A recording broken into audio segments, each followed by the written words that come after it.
আসসালামু আলাইকুম ওয়া রাহমাতুল্লাহি ওয়া বারাকাতুহু। ইন্নাল হামদালিল্লাহ ওয়াসসালাতু ওয়াসসালামু আলা রাসূলিল্লাহ। প্রিয় দর্শক, দেশের বাইরে থেকে, কাছে এবং দূর থেকে যারা আমাদেরকে দেখছেন, সকলকে আন্তরিক প্রীতি, শুভেচ্ছা এবং অভিনন্দন জানিয়ে শুরু করছি ইসলামের পথে হোক পথ চলা এই অনুষ্ঠানে আপনাদেরকে আমন্ত্রণ জানাচ্ছি। আজকের আলোচনাটি শোনার জন্য সকলকে শুরু থেকে শেষ পর্যন্ত ভিডিওটি না টেনে দেখার জন্য অনুরোধ জানাচ্ছি। আজকে আমরা আলোচনা করব সন্তানদেরকে আমরা সর্বপ্রথম কি শিক্ষা দিব এবং তাদের জীবন গড়ে ওঠার জন্য সর্বপ্রথম কি শিখাতে হবে। এই ব্যাপারে বুখারী শরীফের 5027 নম্বর হাদিসের মধ্যে আসছে, হযরতে উসমান রাদিয়াল্লাহু তাআলা আনহু বর্ণনা করেছেন যে আল্লাহর রাসূল সাল্লাল্লাহু আলাইহি ওয়াসাল্লাম ইরশাদ করেছেন, তোমাদের মধ্যে সর্বোত্তম ওই ব্যক্তি যে নিজে কোরআন মাজিদ শিক্ষা করে এবং অপরকে শিক্ষা দেয়।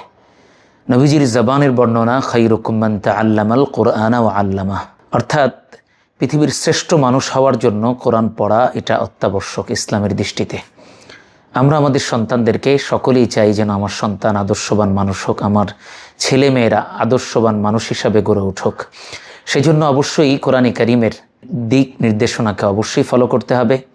যে সর্বাগ্যে আমাদের সন্তানরা যখন কথা বলা শিখবে, তাদেরকে কোরআনের শিক্ষায় শিক্ষিত করতে হবে, অর্থাৎ অন্তত পূর্ণ কোরআনটাকে সহিশুদ্ধভাবে শুরু থেকে শেষ পর্যন্ত তেলাওয়াত সহিশুদ্ধ করে পড়ার এবং সম্ভব হলে তর্জমা এবং তাফসিরও সম্ভব হলে পড়িয়ে দেওয়া। তাহলে আশা রাখা যায় আমার সন্তান কখনো পথভ্রষ্ট হবে না। দ্বিতীয়ত, সহিহ আবু দাউদের 1448 নম্বর হাদিসের মধ্যে আসছে, হযরতে মুআজ জুহানী রাদিয়াল্লাহু তাআলা আনহু বর্ণনা করেছেন যে আল্লাহর রাসূল সাল্লাল্লাহু আলাইহি ওয়াসাল্লাম বলেন, যে ব্যক্তি তার সন্তানকে কোরআন শিখাবে এবং যে ব্যক্তি কোরআন শিখে কোরআন অনুযায়ী আমল করবে, আল্লাহ তাআলা তার পিতামাতাকে কিয়ামতের দিন এমন নূরের টুপি পরাবেন যার আলো সূর্যের আলোর চাইতেও অনেক গুণ বেশি হবে।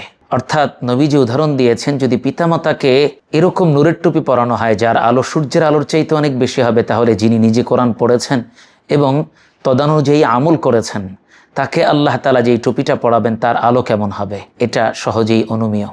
সুতরাং আমাদের জন্য দায়িত্ব কর্তব্য যে কিয়ামতের ময়দানে যেন আমরা সকলেই আমাদের সন্তানদের মাধ্যমে যেন আমরা সম্মানিত হতে পারি, সেই নূরের টুপি যেন পড়তে পারি।